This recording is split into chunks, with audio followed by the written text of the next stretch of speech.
Steve Coleman, what's up? What up, Corey Castle? How you doing, brother?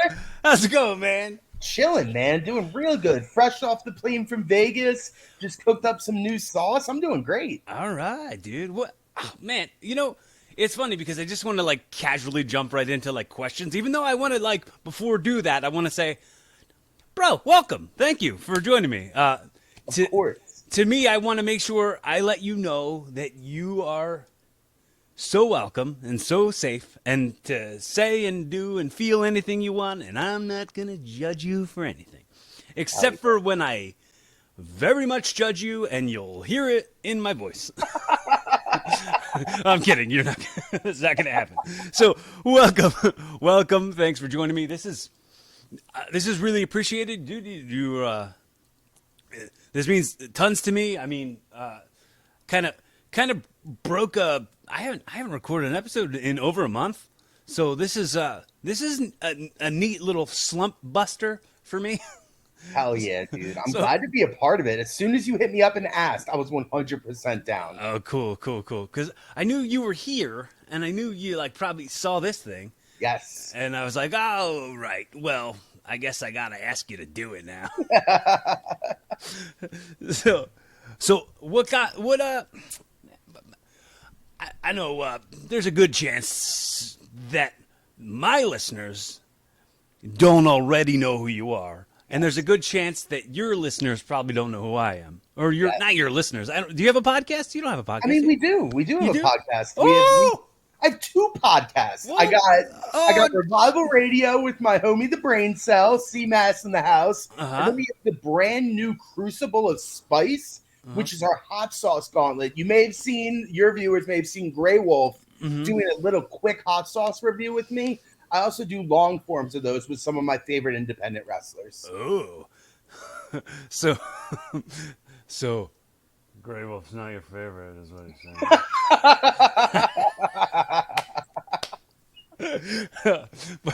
but yeah, so you got your start here in the pro wrestling business. Yes. And getting in there and taking bumps, and that kind of met with the fandom that you have for deathmatch wrestling. Did you ever do death matches?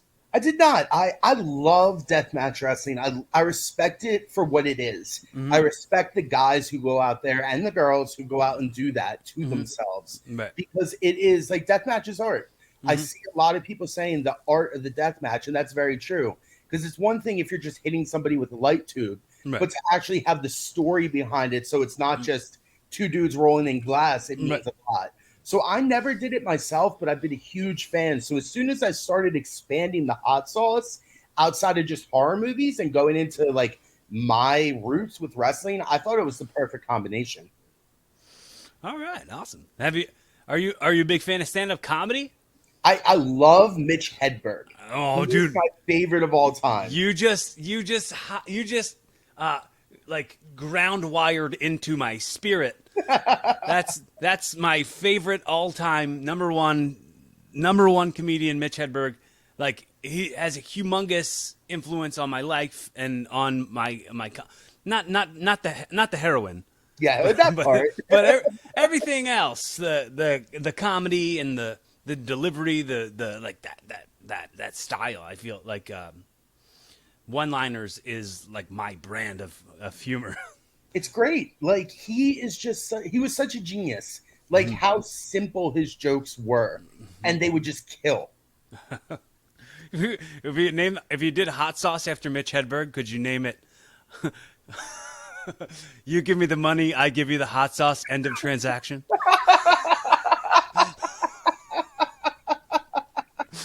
I feel like I would need to make it a cinnamon roll scent, but it would just be a super hot sauce with no sweet. I'm like, if you think this is too hot, you're a bitch, Hedberg. Now I have to. Shit. Yeah, I guess. Well, I hope I get a cut of the profits. We'll see about that. I don't really want to cut up no profit. No, that's not how I roll. But it would be just cool to see it happen. Hell yeah. So, why hot sauces? What was the I love main? them. Yeah. I love them. It's simple as that. It was just an idea that me and my friend threw around at the office. Um, we are both really big foodies, and we're both really big into hot sauce. So I think I have probably over 150 in my collection right now. Wow. I have like 3 fridges filled. And at some point, I was like, dude, we should really just try to make our own. My partner, Tapes from the Crypt, he's really big into t-shirts and hockey jerseys and stuff like that, horror movie themed. So we were going to the Mahoning Drive-In, which is one of the oldest drive-ins, excuse me, still in existence, for one of their festivals. And I said, why don't we do up a couple sauces to sell at the table with the t-shirts? We thought maybe if we sold 15, 20, that would be cool. We ended up selling 60 bottles in one day. Gimmick And table hot sauce. that's when we said we got to do this. Like, let's just roll with it. Yeah, that's great, dude. That's awesome. It's funny. There was this promoter in Pennsylvania named Tom Rumsby that I used to work with, my old tag partner Matt Bomboy, and he would book Tom Brandy, Yes, as the Patriot and as Sal Sincere, but like but Tom Brandy always had to have a table for his gimmicks. He always had to have gimmicks to sell, and Tom Rumsby would always go. He would always be like, Tommy Table over here. and he was like, don't put anything over here. Yeah, Tommy Table's coming in. He's. But anytime I ever think of gimmick tables, I think of Tom Brandy being Tommy Table to Tom Rumsby. I love it. The thing with gimmick tables is what I think is awesome with the sauce too is it expands what you're able to offer, which is what I'm coming to everybody with. How many times do you go to a show and it's the same thing? You see 8x10s and maybe one t-shirt. And maybe somebody might have a box of figures too that you can sort through. Oh, I used to sell my old VHSs. Exactly. Exactly. So anything that can make you stand out, I think it's awesome. That's what me and Project Mayhem, my old stable, used to do at Rampage and at Outbreak, was bring like all 4 of our tables and just push them together. So when you walk into the show, you see one table here, and then you see like a convention of 4 tables. Where are you going to first? Right. Yeah, I get you. It's standing out is super important, especially when the fans, a good amount of them, and this is my approach to performing in front of people. So whether it's comedy or wrestling, which I for sure got it from pro wrestling, and I still use it in comedy as well. It's like there's a good portion of these people who have never come and seen live wrestling before, and they already have their mind made up on this is dumb, this is corny, or or it's like, oh, this is fake and I'm not gonna like it. When it's like, I'm gonna go out there and I'm gonna perform, and they're gonna be like, all right, I can't deny that that's really good. I can't deny that that's all right. I got to come back and pay for a ticket to see this again. When are they coming back around again? Like that's what I want to make sure that the people who already had their mind made up that they didn't want to be there want to come back. Exactly. But I think that's something that you can offer by offering way more things. I think so too. I mean, when you would come to the Project Mayhem table, we had everything from the little wristbands to koozies to t-shirts. So if a kid walks up and says, "Hey mom, I want a t-shirt," no, that's too expensive. Well, a $2 wristband isn't too expensive. When somebody comes up and asks you how much a t-shirt is or a wristband or something, you go, the rule of Project Mayhem is you can't ask questions. Yes. Sorry. We have to. You're just gonna have to take a guess, but the guess is probably going to be around $20. Yes. So you're answering the question, but very indirectly. Exactly. That's the way you got to do it. Right. You stay on brand. You got to stay on brand with what Project Mayhem is all about. Right. You definitely. I think I used to have like a pin, like an enamel pin that was like a bar of soap that said Project Mayhem on it. Yeah. I was like, oh man, that's my favorite. But that would be a cool thing at the merch table. Yeah, that would. I'm thinking I might have to go find those and source them and just throw them out there. Yeah, yeah. But I am very, very happy and proud of you. I mean, you and I are still pretty brand new friends, but I dig it. I dig it a lot, and I feel like when we had our first conversation, it was like, oh wow, we can like meet in a lot of common places here on things we enjoy. Definitely. So that being said, I wanted to give you the opportunity to ask me anything you want to ask me. Okay. So I want to know, what was your first impression of ACPW with the group that we had back in like 2006, 2007? There was Trent Acid in there. Johnny Cashmere was there for a little bit. What were your thoughts on that whole scene? From my perspective, from Yeah. where okay, so I was a young talent, and they brought me in, and I was their junior heavyweight champion for a minute, and this was like a little bit after the Trent Acid stuff, so Trent wasn't there anymore, but Okay. it was like the Crash Crew and Yes. Gemini and Kwame. yes, and funny story. I like those guys. I really, really do. I really, really like those guys, I have to say. But Chris Sutton came up to me and he said, Kwame wants to kill you. And, like, he could do it and get away with it, you know. And I was like, what? Why? What are you talking about? So apparently at the show, apparently at the event, here I am. I'm the junior heavyweight champion. I'm getting changed in the locker room. A little kid comes up to me and he goes, "You're my favorite wrestler on these shows." And I was like, "Whoa, cool!" I was like, "Who's your favorite wrestler, like in general? Who's your all-time favorite wrestler? Who's your favorite wrestler right now?" And he's like, "Rob Van Dam." And Yes. I was like, "Oh, this kid's cool." And he was like, and I said, "Do you want to be a wrestler?" And he was like, "Yeah." And I was like, "Don't do steroids." I said that to the kid, like he was like 11 years old, and I was like, "I just don't do." Why would an 11-year-old be in the locker room at a wrestling show? I don't know, but I said that, and apparently that was Patch's son, Oh no. and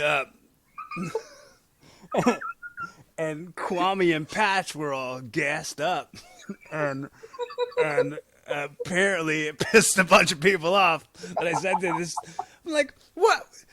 What? Don't do drugs. Don't. If I tell the kid don't do drugs, I'm not spitting in your face. I'm not trying to just kick dirt in your eye. I'm just telling the kid to not do drugs. You're doing the right thing. You're being a role model. Right. I didn't see anything in that. I didn't see anything in that interaction that was inappropriate. Except for that, like I didn't have pants on because I was in the locker room. I mean, as soon as you said Patch, my chest just started hurting all of a sudden. Like, I feel like I just got chopped, and I don't even know why. Patch's chops aren't that bad. I don't know. I mean, I think probably my worst chop was probably Rebel. I think Rockin' Rebel was probably the hardest chop I've ever taken. Chucks were bad, yeah. It was probably my first appearance on a wrestling show inside the ECW arena. There was a match where Dahmer was like wrestling against Greg Matthews. Yes. And Rebel came out and Barr was out there and there's a whole big schmaz, and then the students all made the run in. So I was just a student at the school at the time. So I came out and Chuck pulled my shirt up over my head and chopped my back. And it was like you know when like somebody like you know when someone like acts like they're breaking an egg over your knee and then they do the like, oh, it's oozing down. Yeah. the oozing down of the egg felt like it was going all down my back, like the pain egg ooze was all going down my back. But and then I went to stand back up, and then here comes Bar clotheslining me over the top rope, and I was like, okay, no more chops. All right, I'm fine with that. But I can't say that anyone chops harder than John Dahmer, like at all. I never got to experience it, luckily. Yeah. Well, I was trained by him, so it happened to me often. So when I say like Patch's chops aren't so bad and Chuck's are all right, but yeah, but like nobody compares to Dahmer in chops.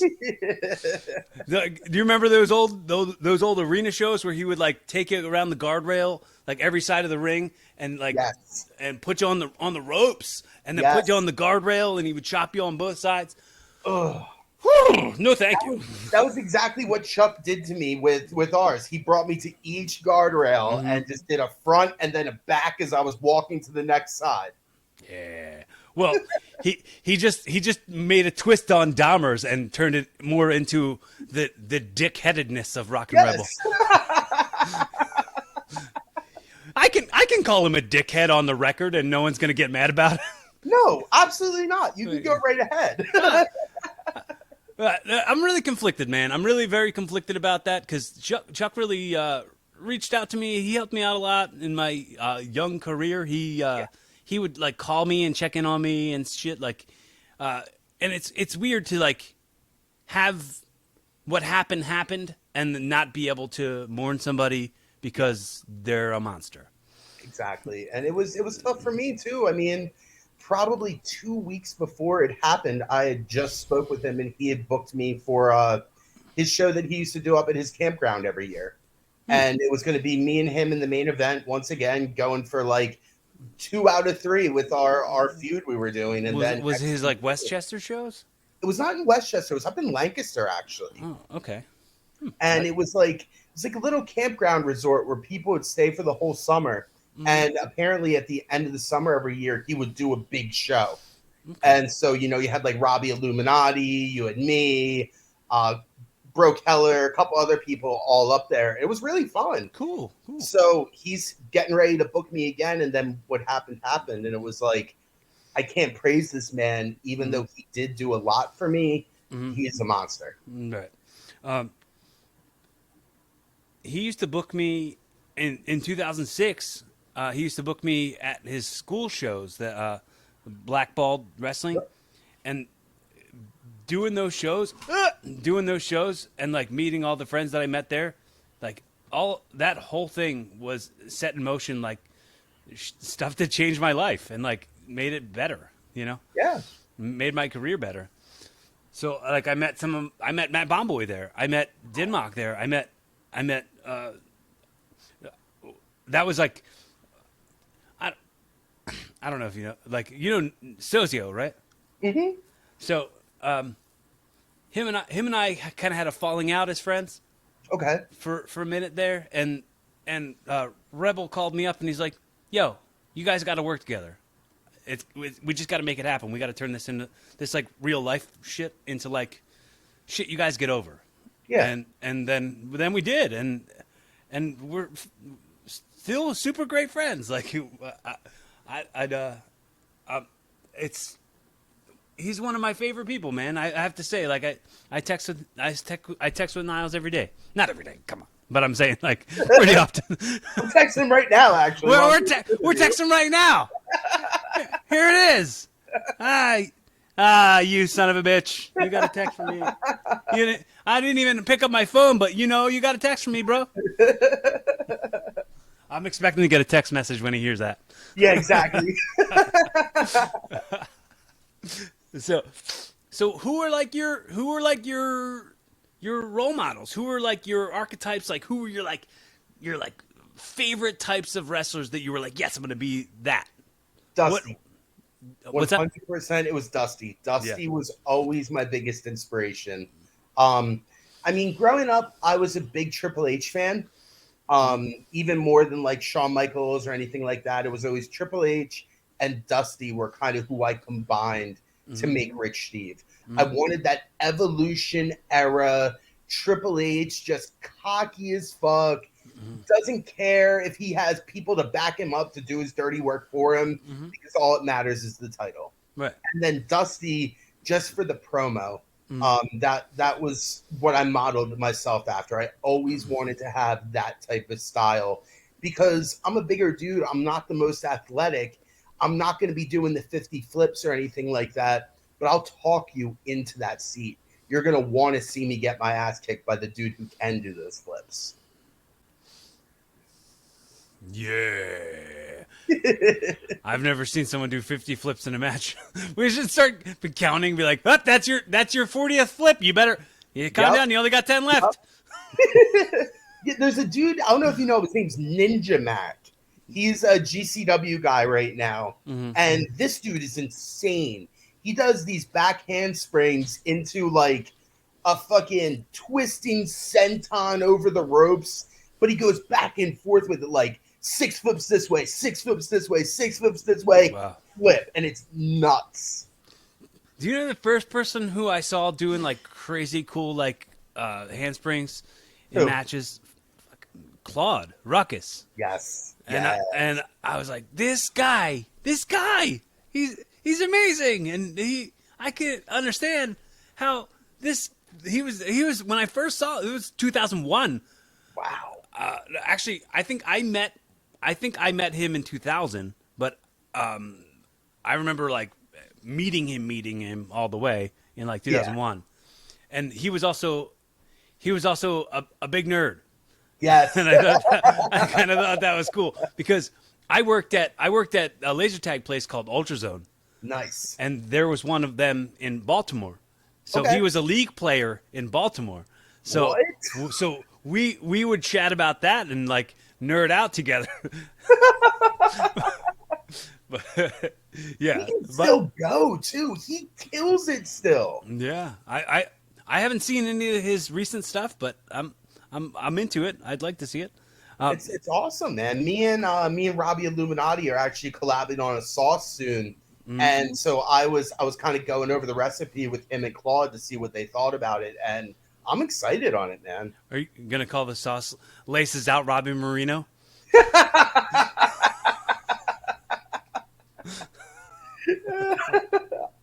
I don't think I came up with a name yet, but I'm going to pitch that to him. Or say, Robbie Marino, what the fuck just happened? What do you mean what happened? What are you, blind? but I think I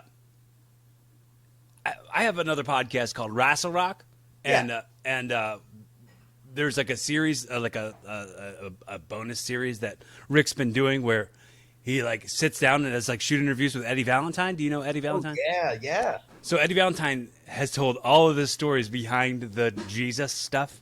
Yes. And I remember it. I didn't like listen to the episode because I know all of it and I've heard Eddie tell the stories a bunch of times. But it's like Eddie and Chris Cash used to rent an apartment from John Zandig. So John Zandig was their landlord, and this is back in the day when not everybody had cell phones. They had an answering machine at their house, and their outgoing answering machine message was, "What do you mean? What happened? What are you, blind?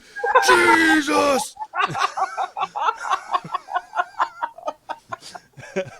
and John would call and like leave answering machine message and be like, "Change the message."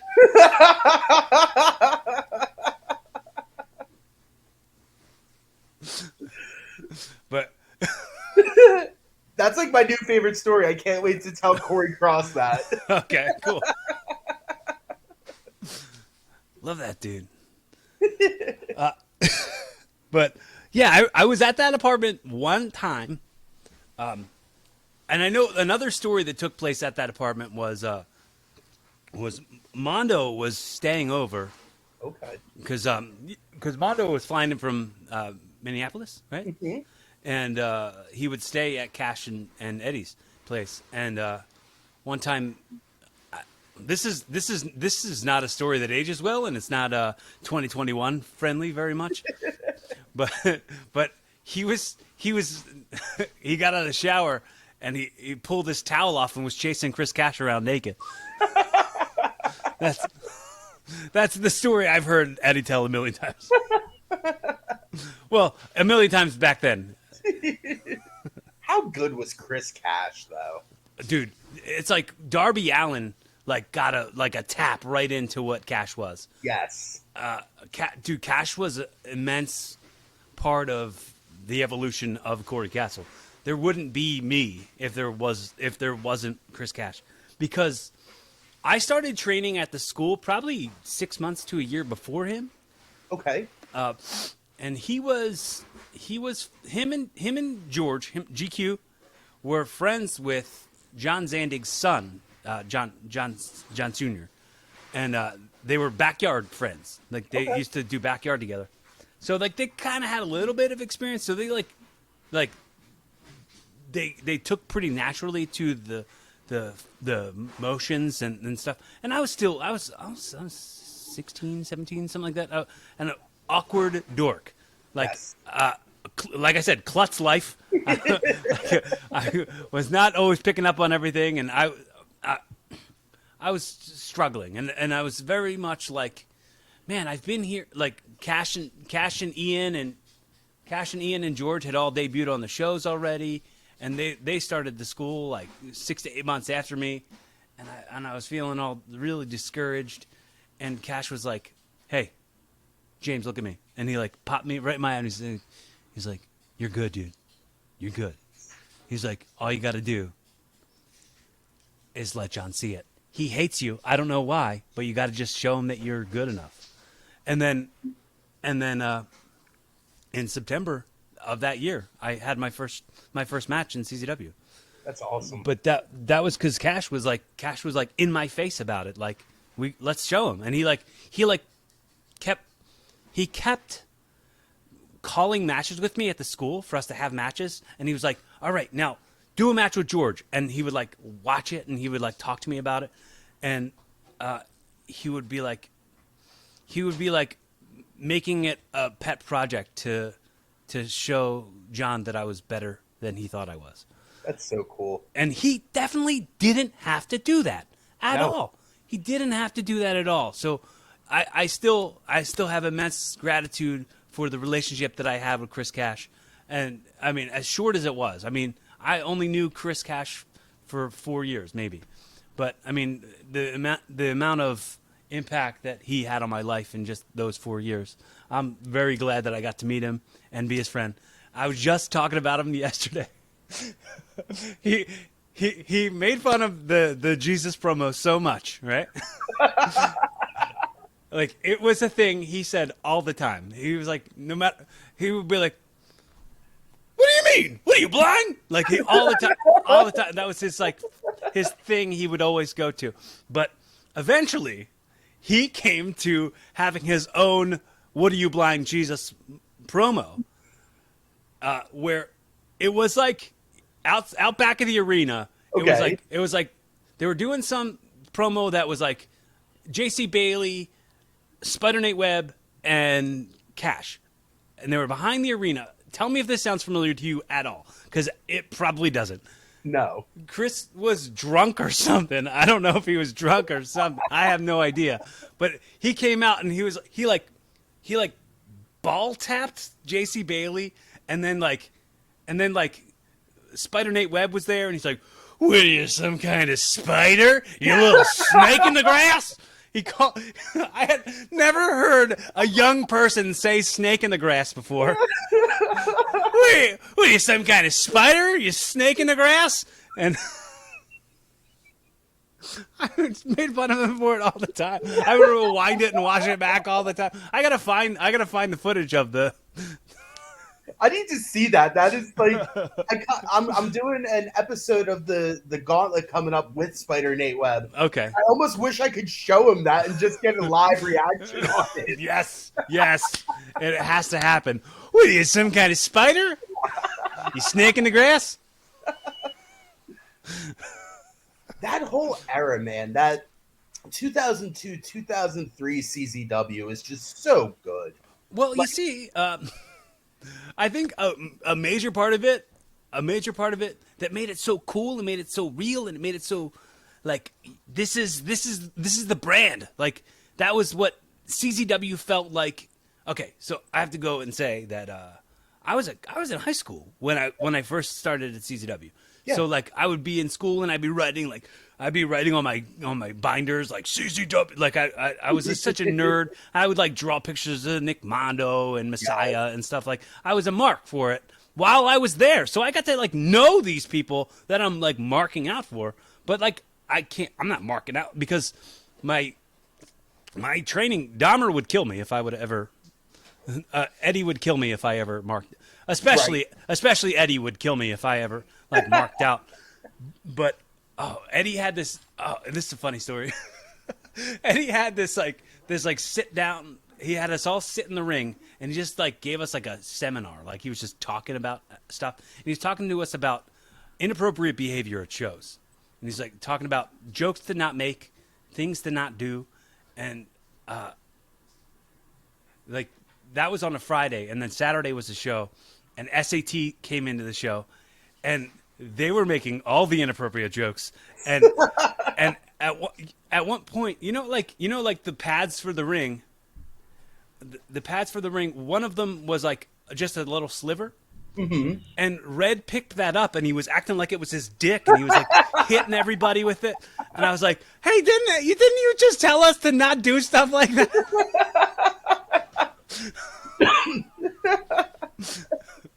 But, yes, I don't know. I think the worst for me, we had this one kid who was at the ACPW school. I was probably about 8 months in at the time, and this dude comes in. He's probably like, I want to say like 32, 33, like getting started a little bit late, but he's like all about it. He's so hyped. So we're like, all right, man, like come down, train. Goes through his bumps. The next week we have a show. This motherfucker sits in the crowd, and we're like, yo, what are you doing? Aren't you supposed to be like in the back doing some running? And he's like, oh, but the show's going on. I want to watch the show. And we're like, dude, there's a monitor for that. Mm-hmm. So he's like, oh, my bad. Goes into the locker room and then starts asking people for autographs in the locker room. Yeah, well, it was chop practice Monday. I'll say that. It's so weird because like it feels like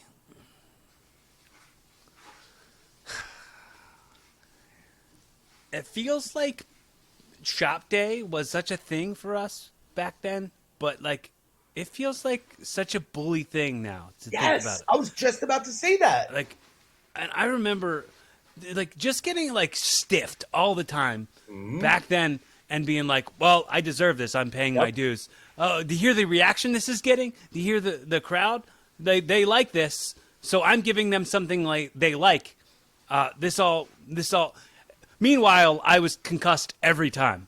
Every time. Every single time. Here I am at 37 with probably like 28 concussions.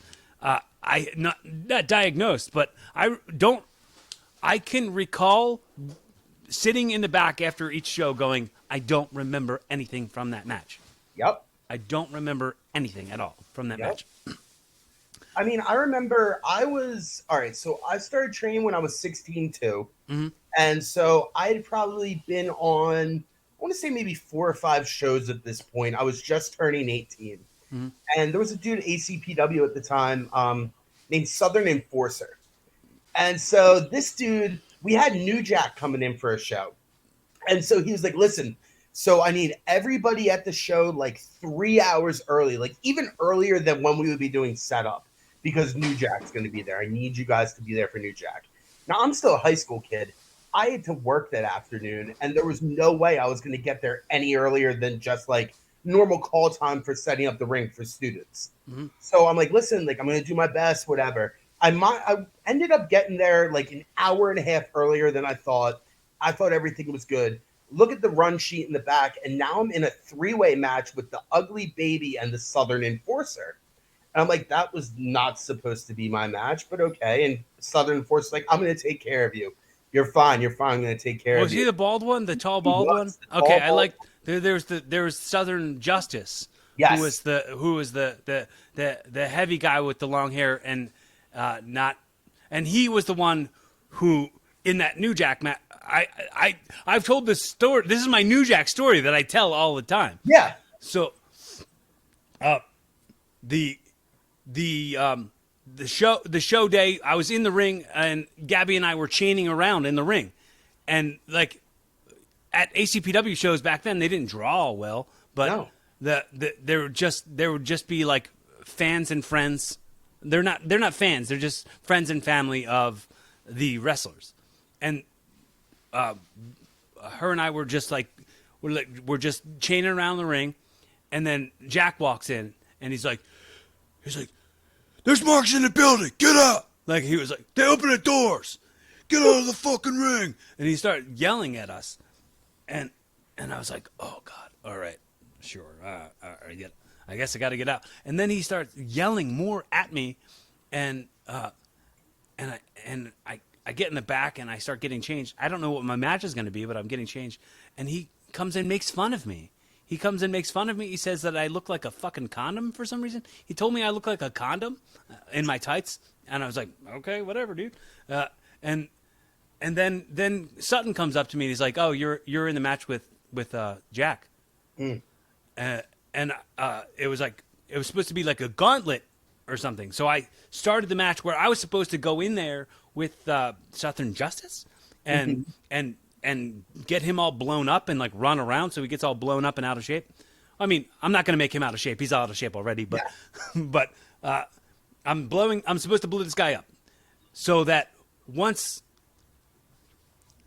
he beats me, New Jack's music comes, New Jack comes out and he's gonna like supposed to like hurt this guy. He's supposed to like stab him, and like that's like the idea that they already have is like this guy's getting punished by getting stabbed by Jack. Right. And I was like, yeah, I'm just getting right out of there because I know he already yelled at me and also made fun of me. And I know that Nick Burke had told me a story about how Jack waited around a corner for him and snuck him. Like punched him in his face. Yeah. And Nick Burke's a great friend of mine. Yeah. So if I bet you $100 that New Jack wouldn't have known who I was when I was in different clothes. So I went automatically in the back, got changed ASAP, and acted like I was like calling spots with this other match, like I wasn't the same guy. And then, like, since we were calling the spots, I was like, all right, I'm just going to go have another match. And I went out and had another match on that same show. Well, it was crazy. So, like, after I get and look at the run sheet, I see him fighting Enforcer. We get out there, and maybe 2-3 minutes in, he calls for a suplex. I go up, and he just straight domed me. Just spike. And I get into the back, and he was like, "Are you going to be late again?" And, like, that's the kind of bullying that we put up with. And we were just like, "Oh, I fucked up. That was my fault." But in reality, I was a 17-year-old kid getting fucked up like that for no reason. You fucking a shoot brainbuster. Right? Exactly. Oh, it looks so good. It looked awesome. You hear the reaction that shoot brainbuster got? It popped like crazy for that. Yeah. Yeah, I just got Christopher Reeves in the middle of the ring, but yes, that guy, he lived at the school, right? Yes, he did. He lived. Did. I remember going to that school. It was like in Delmar or something like that. Man, it's been a long time since I even had any kind of thoughts about this stuff. My friend Noah, who's now he was a commentator. Goddamn, what was he? He's a comedian, Noah Houlihan, but Scott Holiday. He's a commentator for Chikara. He was a commentator for Chikara. Okay. I brought him there from uh, he was we met at Helium. We met at Helium Comedy Club, and he was like, "Are you Corey Castle?" And I was like, "Yeah." And he was like talking to me about like other wrestling stuff that he was doing that I didn't think counted as wrestling stuff because it was so like low down mud show dirt mall of wrestling. so so he was telling me about it, and I was like, all right, sure. And I was like, so like, have you ever been in the ring before? And he was like, oh. And he was like, oh, I've just been doing commentary for this guy. I didn't remember his name. It was like Radical. The guy's name was like Radical Ron or something like that. It was. Oh, I love that guy. He like had like some flimsy chain that he would like wrap around his hand. Like that was his like gimmick. And he was wearing tie dye. It just didn't. It just felt so like it's so like Shindy adjacent. Like it's not even Shindy. It's worse than that. So then I brought Noah to that school, and I was like showing him some things, and that dude showed up. Oh. That dude showed up, and he was all like he was like, I guess he was bitching to Noah later that like nobody treated him with respect, and he's like, they don't respect me, they don't give me the respect that a vet deserves. And I was like, are you saying you're? I was like, oh, who are you? You help sick animals, right? That's the kind of vet you are. You help sick. But oh man, what a cheese!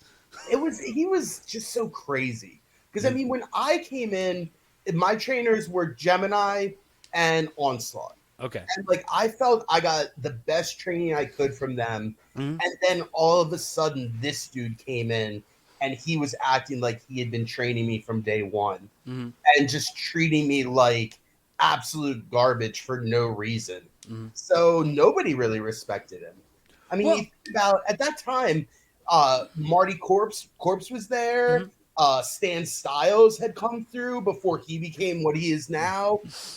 Lil Rob and Shaheem, like all these dudes were at the school, and then all of a sudden this. Well, let's not ignore how much bigger of a deal Shaheem is than everybody. Yes, number one. Make sure let's prioritize that. Shout out to Shaheem Ali. Awesome. That dude's killing it. And then this dude walks in with his Confederate flag jacket and his big ass just kind of demanding respect. And we're like, dude, fuck you. Right. Who are you again? Right. Like, you haven't done anything we've heard of. Get out of here. No. And it's not that, maybe that's me just being a brat ass greenie, but at the same time, I felt like he didn't treat us with the same respect that he expected back. So like in a weird relatable way, it's kind of a little kid relatable. But I remember when I was a kid, my parents were split up my whole life when I was like my whole childhood, and then like they were back together for like a year, and my dad would like yell at us to do stuff and like demand stuff and like expect stuff, and like he'd want us to move the second he said move, and anytime he'd ever ask us to do anything, we'd like automatically look at our mom like, oh, we're supposed to. And he's like, no, listen to me, I'm your father. You do it, I'm your father. Respect me, I'm your father. Like, but we don't know you. Yeah. That's a perfect example. That's exactly what it was like. We don't know you yet. Like, well, you can't just come in here demanding respect. We don't know you. We have no reason to respect you. We don't see anything you've done except for not be around and not pay child support for the first 10 years of my life. I don't know. Our heads. Right. Right. Child support is a metaphor for work ethic in the ring. So it was I totally see that. But it was kind of the opposite for me with training. I mean, the trainers I had, I couldn't have been luckier. And I did train for a little while at the ACPW school too. Like I would come in and work with guys. I don't know if I ever worked with you, but May have. Who knows? But I know I had been there a bunch of times. I know me and Bomboy would go down and it was like in the basement of some place. Oh, it was like a brewery. And like or the beer distributor. It was like in like McDade Boulevard and like Oaks. Brewers Outlet. We're still there. What's up? Oh yeah. Oh really? All right. Well, I got cool, but that's where it was. There's the school's not there anymore.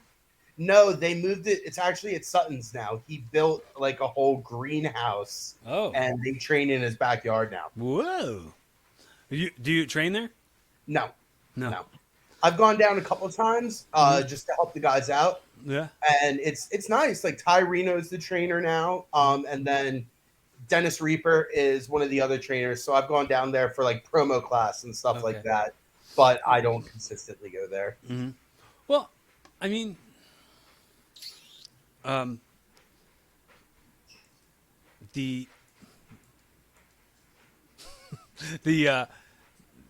connection with ACPW, it stems a lot back. I don't know if you, I mention this name almost every single podcast I have. Aaron Gainey. I met Aaron Gainey at ACPW. One of my best friends I've ever had. So it goes back when I make these connections, when I make these, I'm really fascinated with the resources that connect things together. Yeah. Like, so when I tell you, like, Chuck introduced me to Matt Bomboy, that became like TNE was like a life-changing thing for me, like our tag team. Like, I got a tattoo of it on my leg. Nice. Like, oh yeah. We are forever changed by the impacts that we have. So I won't discount ACPW. I mean, I wasn't good there, and it wasn't a good place. Yeah. I mean, back in 2006 or 7 or 8 or whatever. But it's like, well, I wasn't good either. So no. It's not. And I met great people. Met great people. Like if it wasn't for that, I wouldn't know Shay. I wouldn't have known Eric Chappell, Chris Wilde. Like a lot of these dudes that I still am in contact with today. I mean, R.I.P. Chappell, but a lot of those dudes, Grey Wolf, I wouldn't have met if it wasn't for ACPW. Mm-hmm. Yeah, dude. Chris Wilde got some fun times, good hangs with that dude. We were like down at the DCW school. Yep. And we were sitting outside of the ring, like fake commentating what the students were doing in the ring, and and the referee was wearing glasses. His name's Hank. He's a weird little kid, but he was wearing glasses, and we kept calling him. We were like, "Referee Bobby Four Eyes, Referee Bobby Four Eyes." Like we kept, and then Mark, the guy who like ran the school, he came up to us and he's like, "Hey guys, don't mess with Hank. Like, you just stop messing with Hank. He's a special boy." We're not messing with him. We're messing with the whole thing. It has nothing to do with that guy specifically. He just happened to be wearing glasses, and that was the name he got. Well, we made up other, probably worse names for the other wrestlers in the ring. Right? Just Bobby Four Eyes. That ain't nothing. That's tame. This is very, very light, very lighthearted. Observational joking. We did like, oh, hey, dingbat over here. You know, like viciously make fun of him or anything. Right. But in the same, I think, in a separate occasion, we were down there together and do you know who Craig Prendergast is? I do know him, yes. Yeah. Craig we were talking about whatever current wrestling was at that time. And somebody said something about how neat would it be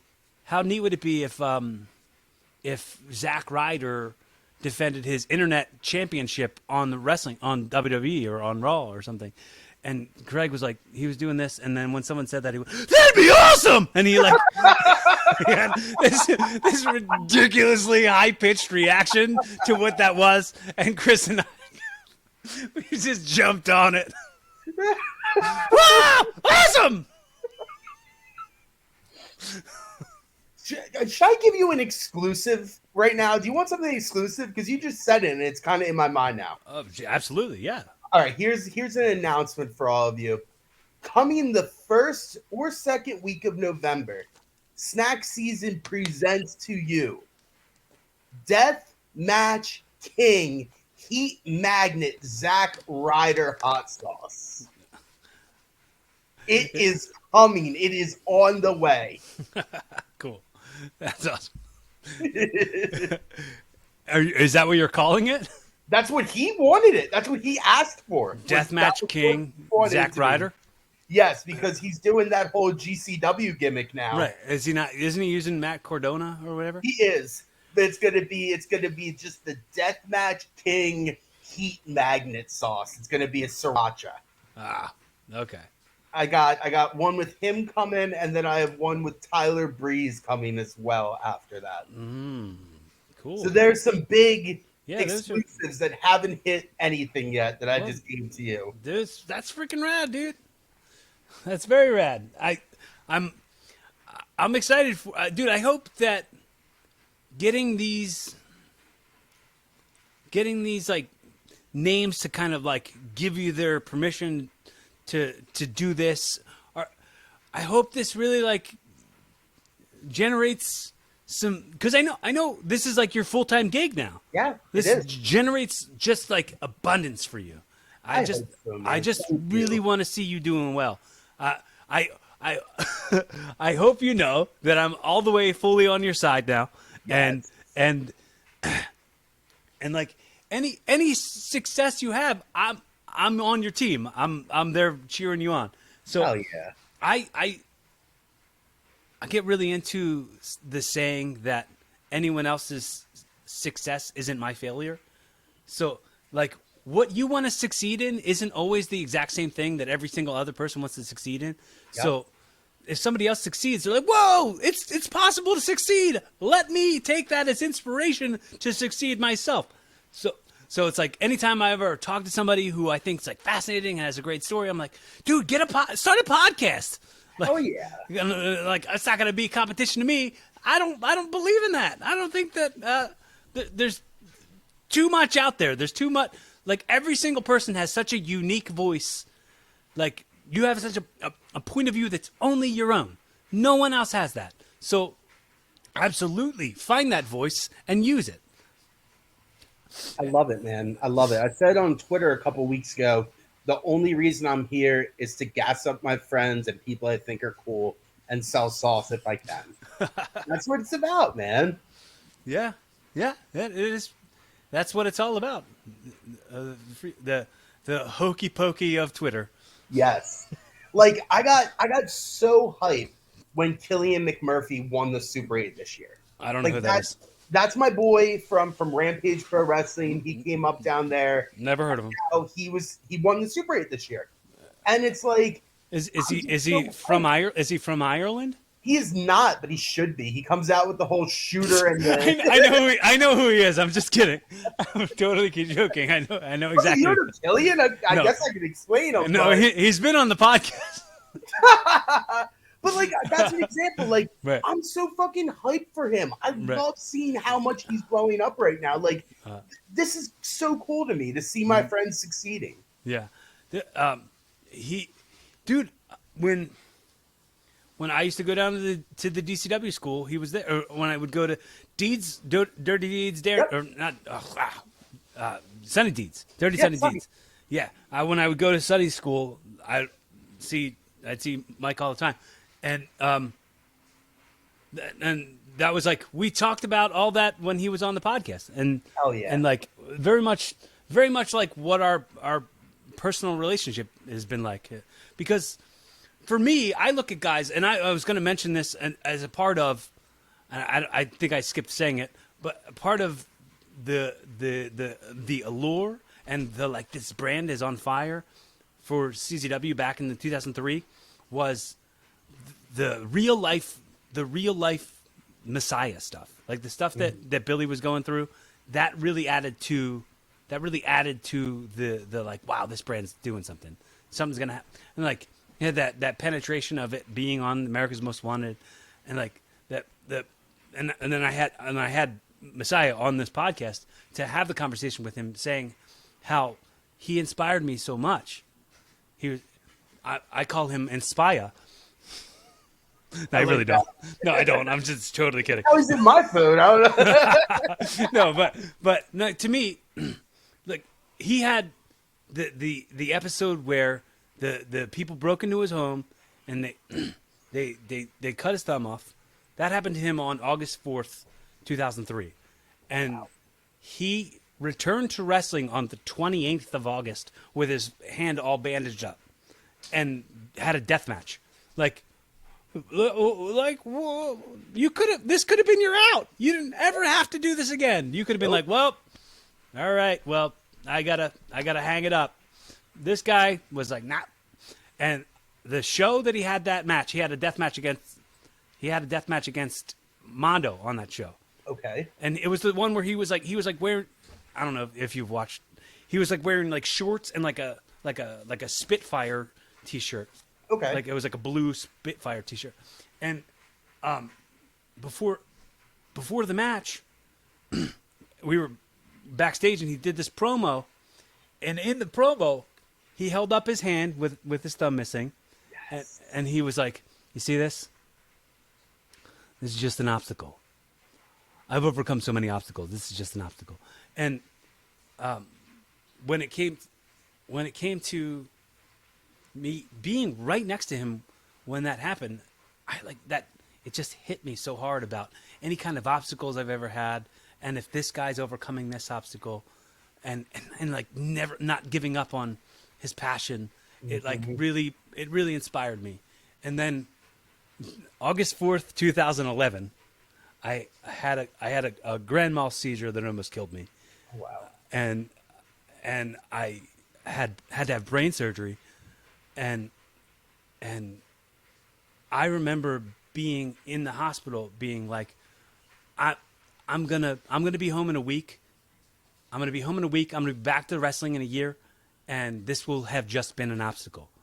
And I pulled right from the feeling of inspiration that I got from Messiah, and I had him on the podcast, and I told him all this. This is like something the platform is important to me for the reason that I can say on the record things that, like, dude, this is something that's always meant something to me, and now I can say it to you on the record. So like I had one friend on here who we said really kind things to each other, and now he's gone. Now he's passed, and I can go back and listen to that, and it helped me process my grieving, and I know that this video, this audio, this platform, all this is outliving us. Yes. So I always want to make sure I say on the record what I'm feeling, because that dude, I just bought the shirt that he posted a shirt. Did you see it? I didn't see it. Oh, he posted some shirt on his Instagram, and I just bought the shirt. So I'm gonna be having a Messiah shirt soon. Hell yeah, dude. But he was one of the first people that was like, he was like a kind of a name, right? Yeah. He was kind absolutely. And he somebody printed up Brutal Butcher Shop. Okay. Larry, yeah. Right? He printed up a bunch of shirts, and he gave a whole box of shirts to Messiah, and he was like, "You want one of these?" And he gave me a shirt. And I was like, hey, this guy is a freaking cool name, and he's just like, what's that? But you would have a mixture of your like real cool names and your cool like vets, and then like your bully jerks who the thing is, I can understand it from this side of it too, from that side of it as well, because I've I've dedicated my entire life to this, right? To this wrestling business. I've always been in this wrestling business. So somebody comes in and they show me that they're not taking it seriously. I'm in my head like, oh, you don't belong here. Mm-hmm. That's the old method. The old method is treat that person like shit till they decide to leave. This isn't for them. Yep. So I get that part of it because the exclusivity of what pro wrestling is. Because every school's got a baseball team, football team, soccer team, wrestling team. Every strip mall's got a karate gym, an MMA school, whatever. Like that, they're everywhere. Wrestling schools, you have to really make an effort. You have to really make an effort and really, really want it. You have to seek that out. So that's when I think I got this from Eddie, where it's like everything you do serves the purpose of you fucking believe that you belong here. Act like you believe you belong here. Yes. And like that changed the way I like carried myself in every day. Because for sure, like we belong in such an exclusive club of people who like you know you're not in it for the money or the fame.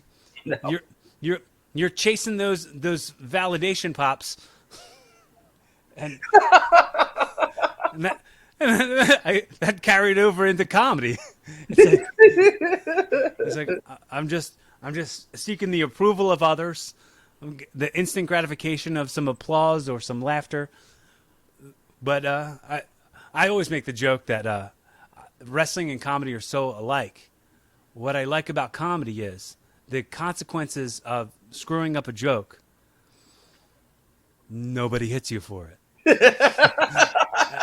You don't get hit for it.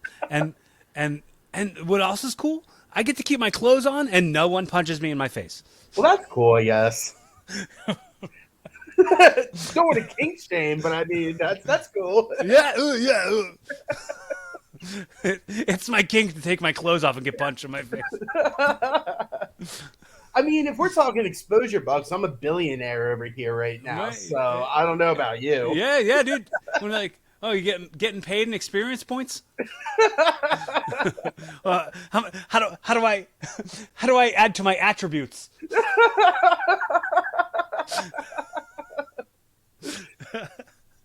It's just so funny to me. Like I was talking about this with somebody the other day, just the difference between all of the different indies and like how they treat their talent. It's just so crazy.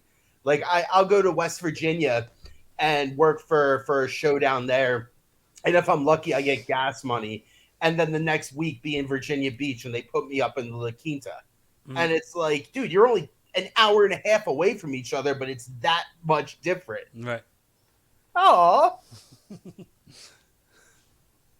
Yeah, he'd be messing me up sometimes. He unplugged my computer last time I was sitting here. So try to for people who are listening to the audio, there's a cat that walked through the frame. my roommate's cat, but yeah, he's just a little tiny kitten, and he's curious, and he's always trying to like run in my room and go under my bed and stuff. But anyway, experience points, attributes. It's a pay to play business. Yes, the entertainment business in a whole, kind of. I mean, stand-up comedy is like that, and I mean, dude, I'm still paying dues. Like, you never stop. You never stop. And like when it's like before the pandemic started, I'd say before COVID and all that stuff, I was paying my bills, like doing background acting and like acting in things, and like that was what I was paying my bills with, and that was like my main income. But now it's like, if I were to try to go do that, they're like, well, you got to come up here a day early for COVID testing. And it's like, oh, so I'll miss a whole day of work. I'll miss 2 whole days of work, which is like a lot of money. Yeah. For what might be $100. And then and most of that I'm spending $30 to get back and forth. And then there's like parking and Lyft and Uber and whatever else, other expenses. You know how expensive New York City is? I wish I didn't. Right. It's like, all right, well, I gotta just do the hustle here for a minute, and wrestling is like, I don't want to say anybody's name, but for this story, I'm gonna say it. Like, when I was coming back from having my surgery, I was like, oh, I'm going to be real selective about the bookings I take, and I'm not gonna accept anything. Like, I'm not gonna accept any like low paydays, because like my risk versus reward is way different than everybody else's. Right. And somebody asked me my price, and I told them, and they said, why would I give you that when so and so comes here all the way from upstate New York for $20? And I'm like, oh my God, it's because they're a mark. It's because they're a mark, and that they're screwing it up. They're screwing up paydays. I hate that shit. And it's like you could pay so many inexperienced people nothing, mm-hmm. and have a worse quality show. Mm-hmm. Or you could pay people who are pros at this and experts and have spent their entire lives doing it. Yes. Who are going to do nothing but give the best effort they can to make sure your show's better than it was before they arrived. And got to get that scramble match in, brother. you got to get that scramble. Yeah. I hate 10-man tags. I hate anything that's not a single one-on-one. I don't like it. I don't want to do it. Like I've had tag teams. I've been in a few pretty big tag teams, like TNE, CKNY, KFC. Everything I've done, I've already done the tag team thing. I don't need any more of that. No. Just let me be me. Give me the ball. I've been saying this for years. Give me the ball and let me run with it. Yep. But sometimes people's fragile egos get a little bruised. Because who am I to believe that I can do it better than somebody who's going to do it for nothing? Exactly, right? Oh, where's the humility that you're always talking about? Oh, yeah. Oh, humility. So much humility that I'll ignore my worth, you son bitch. So dumb, man. You got to know your value. And that's, I learned, I've actually been talking with Effie a lot, and he has really shown me like a business side that I hadn't even thought of before. He has this contract, like his rider type thing that he sends out to promoters. And a lot of people I saw were like, well, you're a fucking diva. Like, no, he just knows his worth. Mm-hmm. He knows people look that over, and if they're serious about their show and serious about their talent, this is what they're willing to do. Right. He, I've never met him, but I was telling you, Eugene yes. Walker, he's my pop, and he showed me the Hall of Fame thing. You were there, right? Yes, I was for the Ultraviolent Hall of Fame. Yep. And Effie was on that, and he had great things to say about Eugene, and Eugene had great things to say about Effie when he was sitting here, and this is pretty rad. So I hope eventually I'll meet this guy, but I've yet to do so. He's awesome. I watched his match with Brandon. Yes. With Graver. Yes. Yes. With the salt and vinegar chips on the back. Yes, I watched that match. And, that was fun. That was a fun match, actually. I was impressed. Yeah, it was a little out of the box. You know what I mean? Yes. It wasn't something you'd see every day. No. It was. He was the nicest dude. He was so nice. Like I met him for 2 seconds, just walking by me. He's like, "Hey, you come here." I'm like, hey, "Me? Yeah." And he's like, "I love your shirt. It's so cool." Just like giving me compliments. I'm like, I like you. Who are you? I made fun of him, and I will always make he showed up to his Hall of Fame ceremony in sweatpants. And I just was like, why'd you do that? Why didn't you just like wear something nice? Why didn't you wear something like that wasn't sweatpants? Like, act like you care. That was fun, man. Like just to be able to see Mondo in person, because I never got that opportunity. So to like see Mondo, to get to meet Eugene, the Supreme tribute, like that was all so awesome to me, because that's what I grew up watching. I had a moment like marking out to Mondo at one point. In 2007, he did the Wicked Hanuman show. Okay. This is that one-off show, and he he was friends with Eddie. Him and Eddie Valentine, close friends. So Eddie was staying at my house for that. So Mondo also stayed at my house because he was debuting his movie Fighting the Still Life. Yep. At that show at the arena. So he hadn't wrestled in years, but he was being able to debut his movie in front of wrestling fans at the ECW arena. So of course he jumped on it. So he was staying at my house, and in my room, I had a Pirates of the Caribbean poster that had Orlando Bloom on it. And Mondo was like, he's like, Corey, every time I see this guy, I think of you. I think you every time I see this guy. And he pointed at Orlando Bloom, and I was like, Mondo thinks of me. Like that was the automatic mark out moment in my head. Because like we would talk, but I didn't know like he would ever think about me. That's think funny. of you when he looks at Orlando Bloom. Yeah, well, stop comparing me to such a hunky boy. Says Orlando Bloom.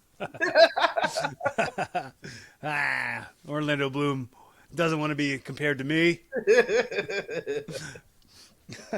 I mean, I don't know, man. I'm past the point now where I really care about marking out for things I think are cool. Like, I'm just so, I just love wrestling so much again. Where there was definitely that period where I fell out of love with it.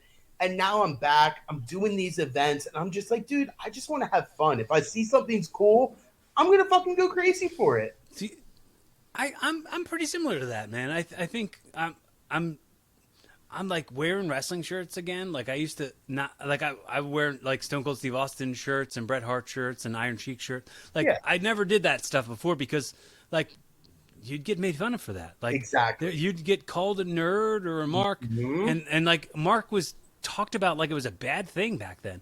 It's like we had to get to a point where you go like, well, of course, we're the marks. We got into the business because we were marks. Like we were the biggest marks of them all. Like why wouldn't I? Why wouldn't I fly my mark flag high? For real. I mean, it was like at that Hall of Fame thing, I really wanted a picture with Mondo. And for a few minutes, I was like, I can't ask him for a picture. Like, I'm a fucking mark. I saw Johnny Cashmere was over there. I was like, he's probably staring at me like, look at this fucking mark. But then I was like, fuck it. I'm just going to do it. Like, when's the next time I'm going to have a chance to be with Mondo? Well, have you ever heard the statement, what other people think of you is none of your business? Yes. That's good. I never heard that. Mm-hmm. Yes. What other people think of you is none of your business. Yep. Let them think. Let them think what they want to think, because they're going to think everything they want to think about everybody else too. Sure. And it does. You're not any weirder or any more special because they think thoughts they have about you. You're exactly just another statistic that goes through in their day, in their rigmarole day. Exactly. The routine. So there's something else I wanted to talk about. So I wanted to make sure I said to you on the record, yes, how psyched I am that you're willing to spend the effort, the currency of your effort here on me. because in this world, there's plenty of other things to spend your currency on. And the fact that you decided to spend it with me, and I'm like I said, I'm always psyched about like resources that connect things, and the fact that we've got like tons of resources that connect each other together. It's amazing that we haven't done one of these already. That's crazy. It really is. Just the fact that I came over there that day and then you walked in, I was like, oh shit, it's Corey. What's up, man? Yeah, dude, it's rad, and I'm excited about this being just the beginning of our friendship, and whatever we decide to accomplish together next, it will be kick ass. Yes. So just a couple more things, just a couple more quick things, and I'll send you off right into the sunset with a hot dog and a handshake. Ready? Perfect. So, my price is 2 hot dogs now. Just letting you know. two hot dogs. We're gonna have to consult with the budget on that one. I'm sorry, I'm not coming all the way from upstate New York for 1 hot dog. You gotta know your worth, man. Get those 2 hot dogs.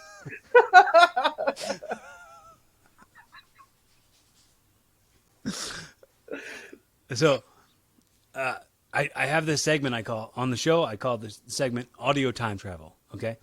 So, like I said, like how this stuff is outliving us. This is going to be a long way after we're gone, and you know, it might be cool to maybe go back in some years and listen back to this. It might be a cool, chill time. But what I always say is like, let's imagine in 2041, 20 years from now,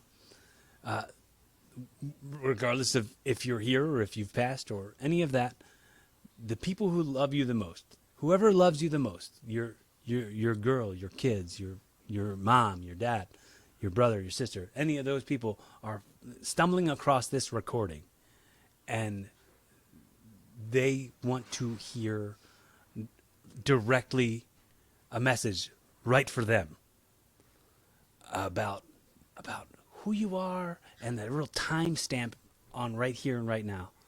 What are you saying to them? What I'm saying to them is, no. I'm sorry. You're not telling me what you're saying to them. You're speaking directly to them. So, Mom and Kelsey and everybody, right now, I just want you to know that I love you guys. And I want to thank you for everything you've done over the last few years specifically to get me from the place that I was back in 2013, 2014 to now being my own person and continuing to grow every day. If it wasn't for you, I wouldn't have been able to. I hope that you see what I'm doing with the sauce and with wrestling and with everything else as paying tribute to you, because I'm trying to live my life to the fullest right now, because for so long I was living like I was dead already. So I hope that you understand and you appreciate everything that I'm doing right now, because it really is living my best life every single day. Steve, that was great. Thank you. There's a whole other can of worms to your backstory and your journey and your life that you've been through. That's a whole other episode for another day. Yes. So I want to acknowledge how much I appreciate that share, and how much I'm looking forward to us doing more of these. We need to, man. Yeah, I love this. This is awesome. And if I can be a resource to you in any way, like if you want to have me on your podcast, or if you want to talk to me about guests, or if you want to talk to me about having anybody on my show or anything, however we can be a resource to each other, please let me know. Also, like, dude, if you ever feel like you're going through a dark time, a dark path, and you need a friend, you just need to talk to somebody, judgment-free conversation, you get it here. You'll get it right here. So don't hesitate to call me or text me anytime, dude. That like sincerest possible, like genuine way that I can say, you got it. You got my love, my support, my respect, all of it. So don't hesitate to call me out on that. And anybody listening too. I mean, not to cheapen the one that I just gave you, but anybody listening, if you ever feel like there ain't nothing for you, and you feel like you're lost or aimless, like you always, you always find something. You always find something. And if you just need a friend, you need a judgment-free conversation, you need advice, you can reach out to me. I'm not a hard person to get a hold of. Yeah, no, same here. DMs are always open on Twitter and Instagram for that reason. Anytime anybody needs anything, I'm that resource and can get you the help you need. So the way we close them out, okay. the way we close them out, I don't know if you've had time to think about this. So the way we close them out is I always ask the guest. I say hypothetically, I've gifted you this podcast. Yes. Okay. So this has been the pilot episode of your brand new podcast, Evolving with Rich Steve. So, in a Jerry Springer's final thought type of way, that wrap it up in a pretty bow, and give us the takeaways and the messages for us to evolve to a better version of ourselves tomorrow than we are today. I would say, remember that what you're doing right now is exactly what you need to be at this time and this moment. You can have all of these dreams about the future. You can have all of these memories about the past, but none of them exist. The only thing that exists is right now. So focus on that. Focus on making your present version of yourself the best that it can be, and do whatever the fuck you want, man, because nobody can tell you otherwise. It's your life. And if you're in the wrestling business, let's stop with the bullying shit, because it's done. It's 21, baby. We're over it. Thanks, Steve. Yeah. Is there anything else you want to say? But okay, if you're doing any of your plugs, if you want to plug anything or anything like that, you can't do it as yourself, because we have to keep this silly. We gotta we're in the comedy section in the podcast, so whatever plugs you want to do them in your best impression. Who should I do an impression of? Let me think. Who do you like? Well, I had been doing this thing where I've been asking people to quote Alf and do an Alf impression. But the thing is, like, I've learned that a lot of people, one, are too young to know Alf, and probably too young to know Jerry Springer at this point. So this is all very dated. So I'm now giving you the option of whatever your best impression is. Fine. I'm gonna take it even further back. Then let's do a little Dusty promo, baby. There you go. All right, Daddy. We got coming up for you on 924 a brand new sauce, if you will, from the boys at Snacks, Steves, and Sauces. You got Effie Lives. You got Ricky Shane Page. Baby, they're coming for you with that sweet heat that is going to take you to another level. If you want to get your sauce in person, GCW Daddy, 10-9-10-10 Showboat Hotel, or you can get on a little aeroplane and take your ass to Indianapolis, if you will, and get your some at the IWA Mid-South Queen of the Death Match. Follow my bad boy, Rich Steve, on Twitter at Rich Steve, and Snack Season Sauces on the Instagram. How's that? Love it. Thanks, Steve. have a great day, okay? Thanks, everybody. Thanks so much for doing this. Love you, man. Be fun, have safe, keep evolving. Yes.